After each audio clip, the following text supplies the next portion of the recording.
And welcome to SpartanMag.com VCast. Jim Comparoni, Jason Killop, River Rouge High School. A few moments ago, Nick Marsh, national top 120 recruit, number 3 in the state of Michigan, 4-star in the industry, on 3 industry rankings, committed to Michigan State. Big day for Michigan State, big day for Nick Marsh and all the supporters.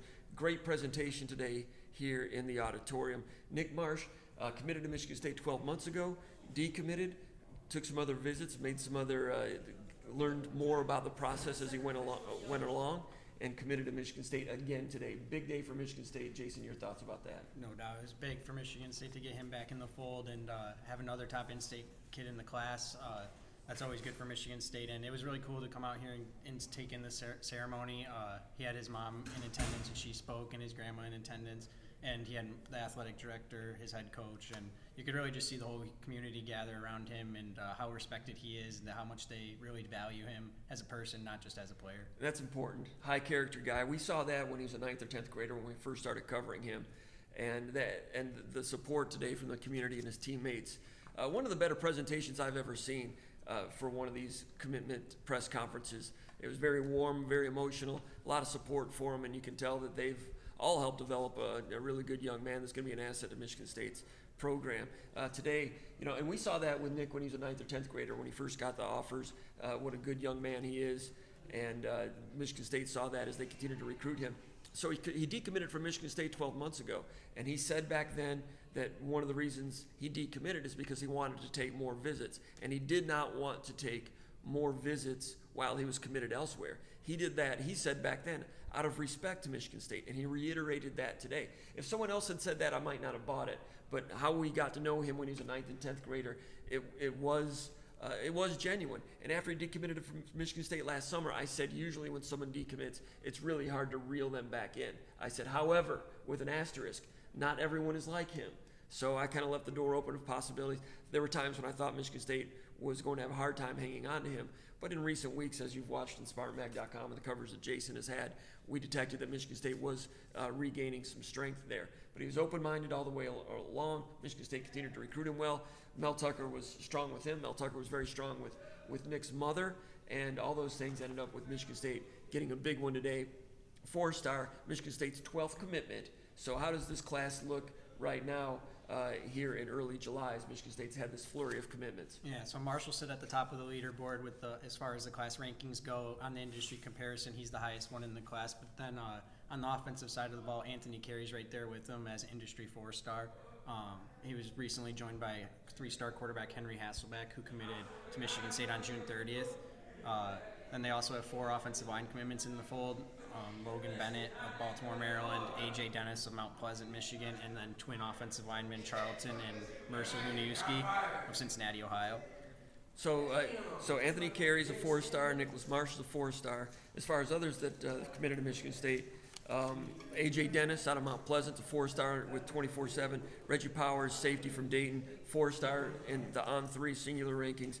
Jalen Thompson, corner from Murfreesboro, Tennessee, 4-star, ESPN and Rivals.com. So Nicholas Marsh becomes Michigan State's 5th guy who has 4-star status from someone. He's a consensus 4-star, but 5 out of the 12 from Michigan State are 4-star recruits in a matter of speaking. So Michigan State's recruiting class, I think, is going to edge up near the top 30 at this point. I've always said over the years that you want to be in that top 45 in terms of rankings. You want to have a class, 1 or 2 classes that are in the top 45, maybe 1 or 2 that are in the top 25. If you've done a good job with player evaluation, player development, you can have a top 25 program at Michigan State if you recruit that way. If you have a class that's outside of the top 45, I've covered some Michigan State teams in the distant past that have had classes like that, and they do not tend to produce real well. I've also said all along that classes ranked between number 26 and 45, in my opinion, are very hard to distinguish 29 from 44. They all kind of look the same. It depends on how well you do with your needs. So if you're in there, you can work with that. And right now, Michigan State has more scholarship slots to go, but I think they're comfortably accumulating a smattering of 4-star talent. And the 3-stars I liked last year, I like the 3-stars this year. The evaluation, I can't argue with it. When I turn on the film and look at someone who Michigan State's offered or gotten a commitment from, they all look attractive. You can see the type of people they're going after. They need to get something going in the defensive tackle position, I think. But this is one Michigan State's been chasing for a long time. Number 3 player in the state of Michigan in terms of in-state coverage. There was a lot of media here today. 4 stars are 4 stars, but this one means a little bit more because of the in-state aspect of it. Would you agree with that? For sure, yeah. And then also Michigan State has A.J. Dennis, offensive lineman that I mentioned out of Mount Pleasant, who is a good versatile offensive lineman, and he's a great recruiter in leading this class and leading the charge and getting other members to join. I know he was in Marsh's ear a lot, and he'll continue to be in people's ear in 2025 and 26 classes and beyond, as long as Dennis is in East Lansing. He's done very well with that recruiting, and Marsh can do the same thing. A lot of the kids in the 2025 class, 2026 class in the state, they all know each other, and Marsh will be able to continue to help recruit. Maybe Michigan State doesn't go after too many more in-state kids in the 2024 class, but this is a big one for the rest of the future of recruiting Detroit. You asked Nicholas Marsh who he's going to help Michigan State recruit going forward. Who did he mention? He said that he doesn't have anyone on his mind right now. I mean, to be fair for him, the target board is winding down. There's only a handful of guys that are still out there right now that Michigan State is truly Plan A pursuing. But the board will continue to expand. There's going to be some announcements this month. And one of the other things about the recruiting classes, too, is we talked about this off camera, but you have to love the way they've stacked their classes so far. Obviously, with the transfer portal and the way things work, you don't know exactly how your roster is going to shake out, but I know you were a fan of Jalen Smith and Isaiah Johnson, 2 receivers Michigan State got in the class of 2022, or 2022 with Courtney Hawkins signing them, and he made a good late evaluations on both of those kids, and you add Marsh to that wide receiver group, and Michigan State will continue to look to add a more of a burner speedy type. As Marsh is 6'3", 200 pounds, known for high pointing the ball and going up and getting it. Marsh has solid speed and really good speed, and he runs track, but Hawkins would like to add a versatile, speedy wide receiver to that group. Who's the guy, North Carolina, Alabama, Michigan State? Who's the speedy receiver? Javarius Johnson, out of North Carolina. What kind of ranking does he have? He's a 3-star. Alabama offered him in June, which really elevated his recruitment. North Carolina's been in there the whole time, and they're going to be hard to beat. I think they're the favorites, North Carolina is. But Michigan State got him up on an official visit in June, made a really strong impression. He really liked it there. The rest of the recruits in the class are also really recruiting Quasi Gilmer, 4-star wide receiver out of California. UCLA is the main competition with Gilmer. But Michigan State's in the thick of it with both of those wide receivers, and having Marsh in the fold gives them the luxury to maybe allow Hawkins to make another evaluation like he did last year, where those receivers at Michigan State signed in the 2022 class were not on the radar going into their senior years, and their senior film propelled themselves on the board. I think they are technically class of 2023. They're enrolling in 23. So talking about Jalen Smith out of Houston, Isaiah Johnson out of Richmond, Virginia, both about 6'2". And yeah, I did love those guys a lot. When Michigan State was recruiting them in the 11th hour, I wasn't really sure. Turn on the film, I'm like, that guy if you told me that guy was a 4-star, Johnson or Smith, if you'd have told me they were a 4-star committed to, Oklahoma State or something like that, I would have believed it. Good height, good hands, route running ability, strength, agility, making cuts off of one step. Both those guys. Courtney Hawkins did a great job, in my opinion, going out and evaluating those guys that are coming in to enroll at Michigan State this fall. Last fall, you had Antonio Gates Jr. coming in, learned a lot last year. We'll see what he can do this year. All kinds of talent there. With Antonio, it's a question of how much drive does he have? How much does he really love football? Because he has a lot of ability. Jerron Glover coming in from Florida. Frankly, I didn't love his film as much. I'll tell you when I don't love someone's film. Glover it did pretty well, I guess, last year in practice, and you're hearing good things about him. Terrell Henry out of Roseville, everybody liked him. Those three with Johnson and Smith plus Marsh, the Michigan State aerial attack is getting a facelift in terms of the receivers coming in. Keon Coleman's gone. Jaden Reed graduated, drafted. These are new names coming in. Trey Mosley still around as a senior. But Nicholas Marsh is going to be the highest ranked of those in that group, committed to Michigan State today.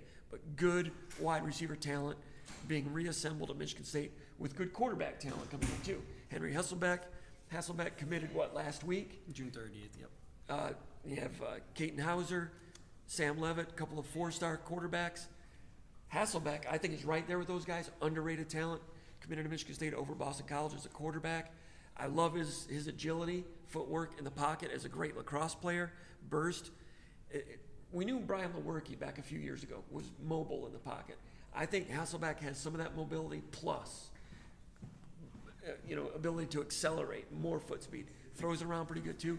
Hasselbeck is not ranked as high as those guys, but he's going to compete with those two quarterbacks, those three quarterbacks, these receivers. Michigan State's aerial attack in the years ahead, I think, is in very interesting hands, good hands. I think Michigan State's accumulating talent in that area of the game.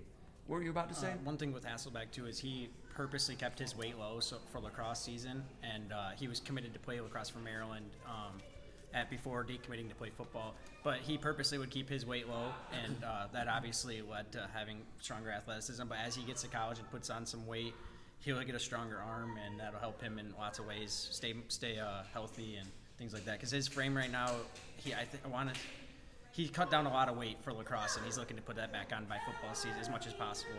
All right, happy day for Michigan State here today. Happy day for Nicholas Marsh. Happy day for River Rouge, the entire community, the school district. Great presentation in the auditorium. They're still celebrating down there in the cafeteria. They're eating, having a good time, as they should. Great job by Marsh and his family and the school producing an excellent athlete, excellent candidate that's going to be going to Michigan State, but not until after this year, or not until after he finishes his senior year at River Rouge. Going to try to put River Rouge back in playoff contention. He played in the state championship game as a 9th grader. Michigan State offered a scholarship, I think, 3 days later. They lost to DeWitt in the state championship game that year. As a 10th grader, lost to Detroit King in the playoffs. As an 11th grader, lost to Detroit King again in the playoffs in a tight game. River Rouge behind Marsh is going to try to make another run this year. He's going to go back to work with preseason camp coming up real soon for his final high school season, but he'll be doing it again as a Michigan State commitment, this time for good. Any finishing thoughts, Jason? Just one more thing when we were talking about the class as a whole. I believe, if I have my numbers right, Marsh will be the 3rd All-American in the class. Michigan State had Anthony Carey, the 4-star running back from Tampa Bay, and also defensive back Justin Denson of Providence, Rhode Island. He's a 3-star. Both those players earned their invites to an All-American game, and Marsh will be playing in the Under Armour All-American game in December. So there's 3 All-Americans in the class. I want to say they only had 2 last year with Bijob and Stanton Ramil. I could be corrected on that, but I'm pretty sure that's the numbers. So that's always good. You have Michigan State representation out there at the All-Star game. People will be watching, other recruits will be in attendance, and that's just always good to have Michigan State buzz around there. Michigan State had 15 commitments, high school players last year's class. They had room for maybe 20. They went with 15. Mel Tucker told me they didn't want to take any reaches on anybody, so they stopped at 15, filled out the rest with transfers. Michigan State has 12 now. Mm-hmm. Any idea what the number could grow to? Have we done the math on that? I've not. We'll definitely learn more as they start to expand the offers in each position. They offered a linebacker, Kamari Dixon, committed to Boston College in June. I know they definitely plan to take a high school linebacker. They would love to take multiple defensive linemen. They're still looking at another offensive lineman, another wide receiver, another running back. So I think the number could definitely exceed 15 this year. I think they might go higher than they did last year. It just depends. I don't think they're going to reach. I think it's the same type of thing with last year where, like you said, when you flip on the film, it's 15 quality guys. They wouldn't take 17 and have 15 quality and 2 that are on the border. So I think they're going to land as many of those quality guys as they possibly can, and I think they might get over 15 this year for sure. I think they're recruiting pretty well. We'll keep an eye on that. Jason Killop doing a great job covering recruiting. Kenny Jordan doing a great job. Kenny Jordan had the breaking story today. Kenny Jordan's holding the camera right now, and we appreciate that and the work that they do for SpartanMag.com. Anything else, Jason? For Jason Killop, my name is Jim Comparoni. I've been watching the Spartan. What do we call this? The VCast. I'm a little bit out of. I've been away for a couple weeks. I'm out of practice, but the VCast from River Rouge High School, SpartanMag.com.